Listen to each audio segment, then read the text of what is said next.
नमस्कार बच्चों, स्वागत है आपका अपने यूट्यूब चैनल हरियाणा सेंट्रल पर।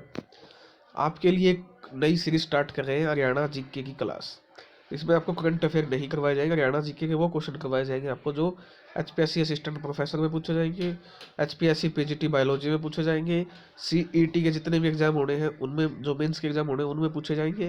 प्लस में हरियाणा ग्रुप डी का जो एग्जाम होने वाला है 15-20 हज़ार वैकेंसीज के लिए, उसमें पूछे जाएंगे। ठीक है। और मैं इतनी श्योरिटी आपको दे रहा हूँ साथ में कि यहाँ से डायरेक्ट क्वेश्चन आपको मिलेगा। जितनी भी आपकी क्लासेज होंगी, टोटल 70-80 क्लासेज का टारगेट है। ठीक है, तो आपको क्वेश्चन करवाए जाएंगे यहाँ से और इसकी पीडीएफ मिल जाएगी। ये वो क्वेश्चन है, आपने या तो बहुत कम पढ़े हैं या आपने पढ़े ही नहीं है, और जो एग्जाम में पूछे भी जाते हैं। ठीक है, तो इस सीरीज को स्टार्ट करने का मकसद ये है, अब जो पेपर हाल ही में हुए हरियाणा के 1-2 महीने में, तो बच्चों के वहाँ 15-14 ठीक हो गए 25 में से। बच्चों की शिकायत यह है कि सर पता नहीं क्वेश्चन कहाँ से डाल रहे हैं, क्वेश्चन तो वहीं से आ रहे हैं लेकिन आप जो पढ़ रहे हो ना वो गलत पढ़ रहे हो। आप गलत लोगों की संगत में आ चुके हो। कहने का मतलब है आप गलत, जो लोग आपको पढ़ा रहे हो गलत पढ़ा रहे हैं। आप स्मार्ट स्टडी नहीं कर रहे हो। आप तो मतलब गधे की तरह उसको ये कह दिया इस लाइन में चलना है, चल भाई मैं तो इस लाइन में जा रहा हूँ। खुद का दिमाग आप नहीं लगा रहे हो, स्मार्ट स्टडी आप नहीं कर रहे हो, आप मैनिपुलेट नहीं कर पा रहे हो पेपर कहाँ से, एग्जामिनर कहाँ से क्वेश्चन दे रहा है। तो उसमें आपके जो सोया हुआ दिमाग है, हमने सोचा उसको सोया ही रहने देते हैं। ठीक है, तो आपकी एक मदद कर देते हैं कि आपको वो क्वेश्चन करवाया जाए जो हाल ही में एग्जाम में पूछे गए हैं, प्लस में पूछे जाएंगे। ठीक है, तो स्टार्ट करते हैं पहले क्वेश्चन के साथ। भिवानी जिले का नाम किस रानी के नाम पे पड़ा था या रखा गया था? ये क्वेश्चन बार बार पूछा जाता है, तो इसका आ जाएगा आंसर नंबर सी, रानी भानी के नाम पर रखा गया था। ठीक है, चलो नेक्स्ट क्वेश्चन। हरियाणा की सबसे लंबी नदी कौन सी है? बार बार एग्जाम में पूछा जाता है, तो सबसे लंबी हरियाणा की पूछा इसने, तो हरियाणा में सबसे लंबी नदी हो जाएगी घग्गर नदी। ठीक है, घग्गर आंकड़ा, आंकड़ा इसका किसको, इसका जो नाम है पाकिस्तान में इसको बोलते हैं।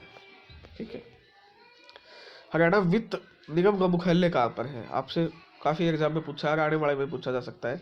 तो हरियाणा वित्त निगम का मुख्यालय, मोस्टली बच्चे पंचकूला सोच लेते हैं, लेकिन इसका जो मुख्यालय है वो चंडीगढ़ है। ठीक है, ऑप्शन नंबर सी हो जाएगा। नेक्स्ट क्वेश्चन आपका, हरियाणा भंडारागार निगम की स्थापना कब हुई? ठीक है, हरियाणा भंडारगार निगम की स्थापना कब हुई? तो इसका आंसर हो जाएगा 1967 में हुई थी। वेरी वेरी इंपॉर्टेंट क्वेश्चन, आपके आने वाले एग्जाम में पूछा जाएगा ये क्वेश्चन। 1967 में हरियाणा भंडारगार निगम की स्थापना हुई। ठीक है, नेक्स्ट क्वेश्चन है, हरियाणा खादी एवं ग्राम उद्योग बोर्ड की स्थापना कब हुई थी? ये हो जाएगा 1 फरवरी 1969 को। ठीक है, अध्यक्ष इसके हैं राजेंद्र लितानी। ठीक है, ये आपको याद रखना है। 2 केवीआईसी स्टोर हरियाणा में, केवीआईसी स्टोर खोले जा चुके हैं। पहला जो खुला था वो पंचकुला में, ठीक है, दूसरा गुरुग्राम में। ठीक है, ये 2 स्टोर। इतने क्वेश्चन आपसे यहाँ से बन सकते हैं। नेक्स्ट है जी, शिलादित्य के उपनाम से हरियाणा कौन सा सम्राट प्रसिद्ध है? तो उपनाम से पूछ लिया क्वेश्चन कि भाई शिलादित्य का नाम से, एक उपनाम से एक प्रसिद्ध राजा या सम्राट था, उस बताइए किसका नाम शिलादित्य है? तो हो जाएगा राजा हर्षवर्धन का नाम जो है वो क्या है, शिलादित्य है। ठीक है, नेक्स्ट क्वेश्चन, हरियाणा को निम्न में से किस प्राचीन ग्रंथ में ब्रह्मवर्त कहा गया है? रिपीटेड क्वेश्चन है, हमेशा पूछ रहा है क्योंकि इसमें बच्चे कंफ्यूज हो रहे हैं, इसलिए वो पूछता है। तो मनुस्मृति में हरियाणा को क्या बोला गया है? ठीक है, ब्रह्मवर्त, ब्रह्मावर्त, ब्रह्मा की जगह। ठीक है, तो ब्रह्मावर्त का बोला गया है आपका मनुस्मृति में, आपको ये याद होना चाहिए। ठीक है, हरियाणा के तत्कालीन राजनीतिक जीवन की जानकारी किस बौद्ध साहित्य से मिलती है? अब क्वेश्चन ध्यान से पढ़िए, तत्कालिक राजनीतिक जीवन की, ठीक है, जानकारी बौद्ध साहित्य से मिलती है। बौद्ध साहित्य इसमें है मजनी निकाय। ठीक है, उससे मिलती है। दिव्य वदान होता तो वो भी आंसर होता, क्योंकि ये दोनों ही क्या है, बौद्ध साहित्य की ग्रंथ है या बुक है। ठीक है, नेक्स्ट क्वेश्चन है आपका, निम्न में से किस बौद्ध ग्रंथ में हरियाणा में बौद्ध धर्म के प्रचार प्रसार की सूचना मिलती है? देखिए, पीछा तो था बौद्ध धर्म की, बारी तो दोनों में मिलती है, लेकिन बौद्ध ग्रंथ में हरियाणा में बौद्ध धर्म के प्रचार प्रसार, यानी कि भाई उसको क्या किया गया था, लोगों जन जन तक पहुंचाने का काम किया गया था। वो बात कहाँ लिखी हुई है? तो वो लिखी हुई है दिव्य वदान, ऑप्शन नंबर 1 में। ठीक है, हरियाणा में 7 प्रमुख वनों का उल्लेख किस में है? हरियाणा में टोटल 7 वन थे। ठीक है, ये मान्यता है।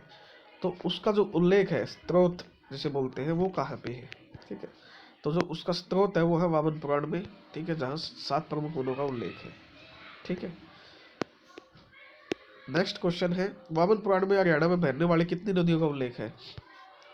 तो वामन पुराण में 7 तो वनों का उल्लेख है, ठीक है, ये याद रखना है। अच्छा, उसके बाद बहने वाली नदियों का कितना है? टोटल 9 नदियों का उल्लेख इसमें है, वामन पुराण में है। 7 किसका उल्लेख है? आपका वनों का। समझ में आ गया? ठीक है। तो ये क्वेश्चन थे आपके आज की पहली क्लास के 10 इंपॉर्टेंट क्वेश्चन, जो कि आपके आने वाले एग्जाम में क्या है पूछे जाएंगे। तो कोई भी डाउट हो तो कमेंट सेक्शन में जरूर बताना। धन्यवाद।